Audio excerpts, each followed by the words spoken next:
نتشين ديما زيغن سي تونس. Welcome to the Tunisian Amazigh YouTube channel. على أحد جدران مدينة تكرون الأمازيغية يخط علي حروفا وكلمات لا يفهمها إلا من يتكلم لغة تمازيغت، أي اللغة الأصلية للأمازيغ.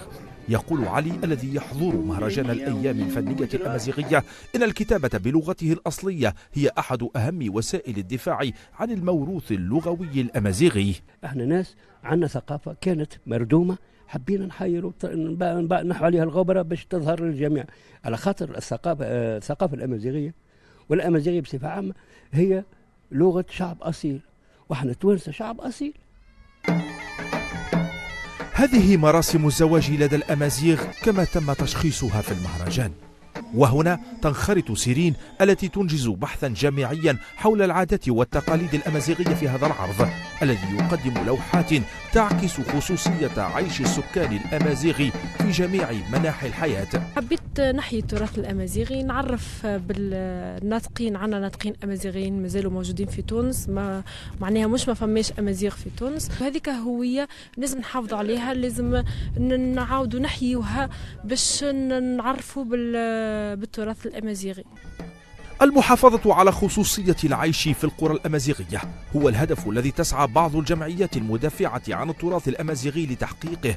ويقول بعض هؤلاء الناشطين إنهم يسعون لفرض إدراج اللغة الأمازيغية في مناهج التعليم حتى يتم توارثها من قبل الأجيال المتعاقبة للأمازيغ. الجهود هذه أثمرت توصيات صدرت من الأمم المتحدة للدولة التونسية لأول مرة في التاريخ بتاريخ 14 نوفمبر 2016. شنو هي التوصيات هذه؟ أولها احترام التاريخ والعادات والثقافة نتاع السكان الأمازيغ. 2 إيجاد الآليات الإدارية والقانونية لتدريس لغة التمازيغ في المراحل التعليمية الثلاثة. يجب أن نحافظ على موروثنا ولغتنا ونتمسك بها لنورثها إلى أبنائنا. لنا خصوصية في اللبس والأكل، ولنا عادات وتقاليد، وموروثنا الثقافي يسخر بأشياء جميلة. قرى كثيرة في تونس لا يزال سكانها الذين ينحدرون من أصول أمازيغية يحافظون على نمط عيشهم وثقافتهم رغم انفتاحهم وتعايشهم مع غير الأمازيغ، ورغم اضطرار بعضهم لترك قراهم الجبلية والعيش في المدن بسبب ما بات تفرضه الحياة الحديثة من ضرورات.